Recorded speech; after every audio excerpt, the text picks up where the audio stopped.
BPSC की 67वीं पूरक परीक्षा की तैयारी के मद्देनजर जिलाधिकारी सुब्रत कुमार सैन की अध्यक्षता में सभी प्रशासनिक पदाधिकारियों और केंद्राधीक्षकों के साथ समाहरणालय स्थित समीक्षा भवन सभागार में एक बैठक की गई। जिलाधिकारी ने कहा कि 67वें संयुक्त प्रारंभिक प्रतियोगिता परीक्षा 30 सितंबर को निर्धारित की गई है। बीपीएससी परीक्षा के जो भी नियम व शर्तें हैं उस पर कायम होकर सारी प्रक्रिया करते हुए छात्रों को कोई असुविधा न हो, इस पर ध्यान देते हुए सहूलियत से परीक्षा कराई जाए। वहीं जिलाधिकारी ने कहा परीक्षा पूर्ण रूप कदाचार मुक्त होगी, इस पर विशेष ध्यान रखा जाए। साथ ही साथ परीक्षा के दौरान सुरक्षा के पुख्ता इंतजाम रहने की बात कही गई। वहीं जिलाधिकारी ने निर्देश दिया है कि परीक्षा कक्ष में calculator, mobile, Bluetooth, wifi, gadget, electronic pen इत्यादि परीक्षा भवन में ले जाना सख्त मना है, इस पर पाबंदी रहेगी। साथ ही साथ परीक्षा के संबंध में सभी केंद्राधीक्षकों से केंद्रों के संबंध में जानकारी ली गई और जरूरी दिशा निर्देश दिए गए।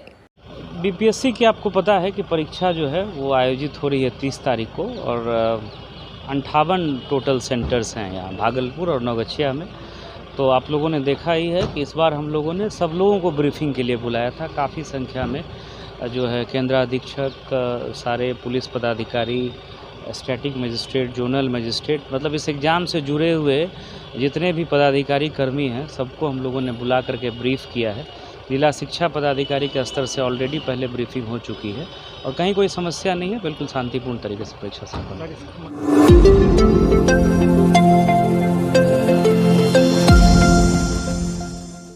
पूर्वी बिहार के सबसे बड़े अस्पताल भागलपुर के जवाहरलाल नेहरू चिकित्सा अस्पताल के पेइंग वार्ड के जेंट्स बाथरूम में एक युवक का शव बरामद हुआ है। शव को देखने से प्रतीत हो रहा है कि युवक की मौत 3 से 4 दिन पहले हुई है। आज पेइंग वार्ड में बाथरूम से उठ रही दुर्गंध के बाद जब मरीज के परिजनों ने वहां जाकर देखा तो वहां युवक का शव पड़ा हुआ था, जिसके बाद अस्पताल प्रशासन के द्वारा बरारी थाना पुलिस को इसकी सूचना दी गई। मौके पर पुलिस ने पहुंचकर मृतक युवक के पास से एक मोबाइल और एक एटीएम कार्ड बरामद किया है। वहीं उसकी पहचान अस्पताल में कार्यरत राजेश कुमार पांडे के रूप में हुई है, जो ऑर्थोपेडिक विभाग में ड्रेसर का काम करते थे। अब सवाल खड़े हो रहे हैं कि पेइंग वार्ड के बाथरूम में इतने दिनों तक शव पड़ा रहा तो इसकी भनक अस्पताल प्रशासन को क्यों नहीं चली? वहीं बाथरूम की सफाई क्या यहां पर नहीं की जाती है? ऐसे सवाल खड़े हो रहे हैं। अगर बाथरूम की सफाई की जाती तो यह पहले ही पता चल जाता। पुलिस लगातार मामले की तफ्तीश में जुटी हुई है। वहीं बरारी थाना अध्यक्ष संजय सत्यार्थी ने बताया कि शव को पोस्टमार्टम के लिए भेज दिया गया है। पोस्टमार्टम रिपोर्ट आने के बाद ही मौत के कारणों का स्पष्ट हो पाएगा।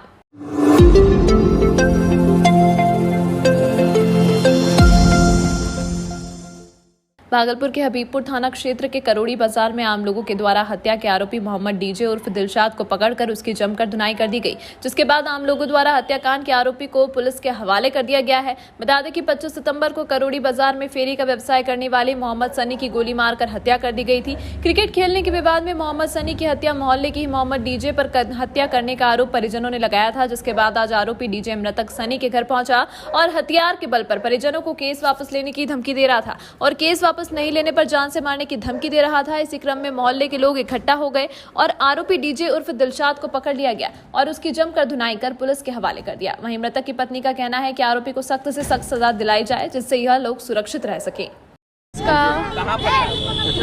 चमेली चक्का है। मेरे बच्चे लोग अपने आंख से देखी अपने पिता को मारने में पे चढ़ के मारी ना उसको। मेरा बच्चा लोग रात भर न सो रहा, थरथराता रहा। अम्मी पापा को ऐसे गोली मारी, पापा माफी मांग रहा था, मेरे को माफ कर दे भाई, हम तो लोग कुछ न करे भाई। मेरा बच्चा छोटा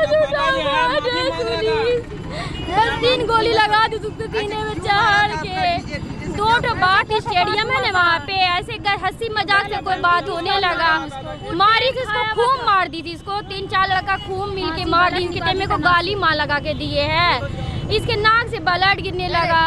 बस ये भी गाली गुप्ता किया ना, बोली तेरे को जान मार के रहेंगे, तेरे को छोड़ेंगे ना, तेरे को कहीं का ना छोड़ेंगे। उससे सामान लेकर के ना आया, ये मेरी बेटी पर दिखा रहा था कि तुमको जान मार देंगे। बहुत ज्यादा तुम बोलती हो, एकदम में सारा चीज बोल लेते हो, सबको सुनाते रहती हो तुम, सबको जान मार देंगे। तो बस ये मेरे घर से तुरंत हल्ला करी से एकदम गाँव समाज एकजुट होकर के पूरा एकदम जुट हुआ एकदम में। थाना तुरंत कौन प्रशासन को, पुलिस को फोन किया, तुरंत आ गया वो, न तो एकदम उधर खत्म कर देता उसको।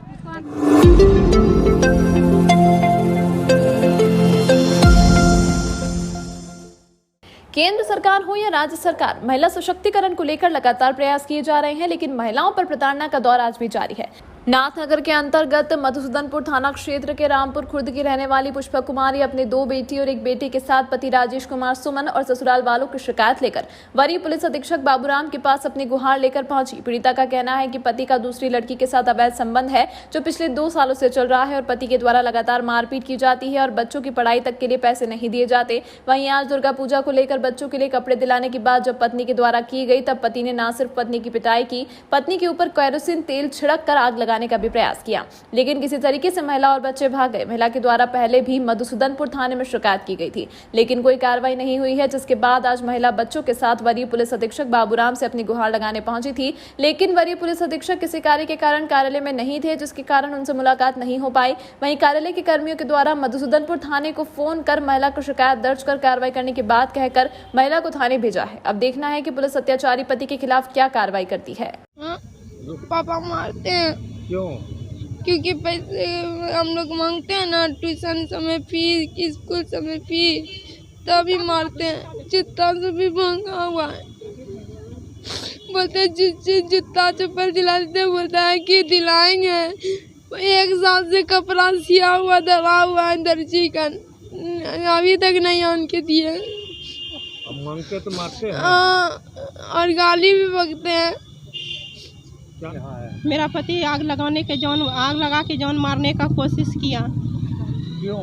क्योंकि वो 2 साल से नीलू नाम की लड़की के साथ अवैध संबंध रखा।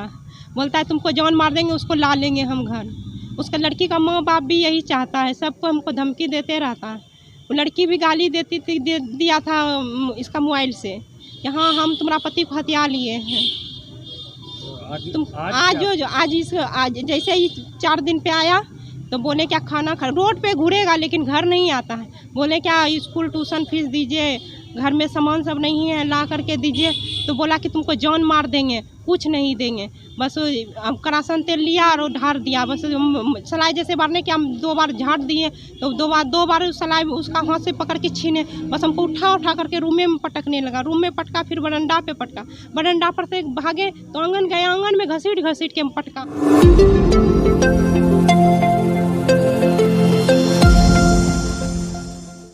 25 सितंबर की शाम भागलपुर जिले के हबीबपुर करोड़ी बाजार मोमिन टोला का निवासी मोहम्मद खुर्शीद का पुत्र मोहम्मद सनी की गोली मारकर हत्या कर दी गई थी। इस संबंध में मृतक के भाई मोहम्मद मन्नी के बयान पर मोहम्मद दिलशाद उर्फ डीजे के विरुद्ध हत्या का मामला दर्ज किया गया था। कांड की संवेदनशीलता को देखते हुए वरीय पुलिस अधीक्षक बाबूराम के निर्देशानुसार सहायक पुलिस अधीक्षक शुभम आर्य के नेतृत्व में छापेमारी टीम का गठन कर त्वरित कार्रवाई करते हुए मोहम्मद दिलशाद उर्फ डीजे को एक देशी पिस्टल एवं घटनास्थल से 2 खोखे के साथ गिरफ्तार किया गया। पूर्व में हुई मारपीट की घटना को लेकर हत्या करने की बात बताई गई है। वहीं उससे पहले ग्रामीणों ने उसे धर दबोच लिया है। दिलशाद मृतक सनी के परिवार को केस उठाने की धमकी देने आया था। आज से 3 दिन पहले हबीबपुर थाना अंतर्गत करोड़ी बाजार है, वहां पर मोहम्मद सन्नी की हत्या नामजद अभियुक्त मोहम्मद दिलशाद उर्फ डीजे ने कर दी थी। उसे 3 गोली मारी गई थी। तत्काल प्राथमिकी दर्ज करते हुए सहायक पुलिस अधीक्षक नगर के नेतृत्व में एक SIT का गठन किया गया और 72 घंटे के अंदर जो मुख्य अभियुक्त मोहम्मद दिलशाद उसकी गिरफ्तारी की गई है। उसके पास से एक कारगर पिस्टल भी बरामद किया गया है और जो घटनास्थल से जो हम लोग को 2 खोखा बरामद हुआ था उसको भी जब्त किया गया है। इस मोहम्मद दिलशाद का आपराधिक इतिहास निकाला गया है और इसमें एक 2022 में अगस्त में भी एक रंगदारी का केस हुआ था और भी इसके आपराधिक इतिहास खंगाले जा रहे हैं। और घटना का मुख्य कारण पूर्व में हुई खेल के दौरान इसका मोहम्मद सन्नी के साथ झगड़ा लड़ाई हो गया था और उसी को लेकर ये घटना कारित किया था इसने। परिवार वालों को सब धमकी मिल रहा है मारने। परिवार वालों को हम लोग सुरक्षा का पूरा आश्वासन दिए हैं और ऐसा कोई भी लोकल थाना को भी सचेत किया गया है कि उनके घर के आसपास पेट्रोलिंग करते रहें और ऐसी कोई भी जानकारी हम लोग के नॉलेज में आती है तो उस पर हम लोग तुरंत कार्रवाई करेंगे।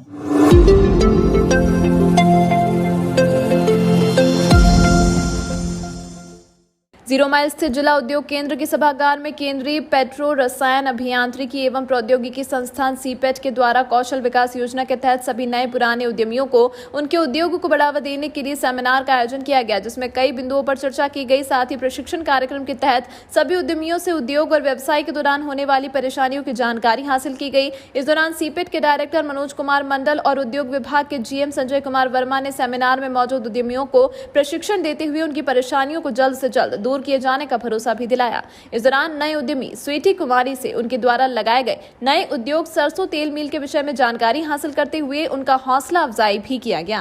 भागलपुर के अलीगंज में चूँकि हमारा कैंपस डेवलप हो रहा है, तो इसलिए सोचा गया कि इसमें यहाँ के भी उद्यमी हैं और जो आगे उद्योग लगाना चाहते हैं उनके बारे में भी, उनके बीच में सिपेट के बारे में एक अवेयरनेस पैदा किया जाए कि सिपेट आगे क्या क्या फैसिलिटीज़ क्रिएट कर रहे हैं और कैसे उस सिपेट को की सुविधा को उपयोग कर सकते हैं। इस ज़िले में उद्योग विभाग की विभिन्न प्रकार की संचालित योजनाओं को हम लोग ग्रास रूट पर इसका प्रचार प्रसार कर रहे हैं। प्रति माह जिला पदाधिकारी की अध्यक्षता में इसकी मॉनिटरिंग की जाती है और हम लोग अभी सिपेट के द्वारा जो ये कार्यक्रम वो काफ़ी सराहनीय है और यहाँ के लोगों को काफ़ी रोज़गार मिलने की संभावना है।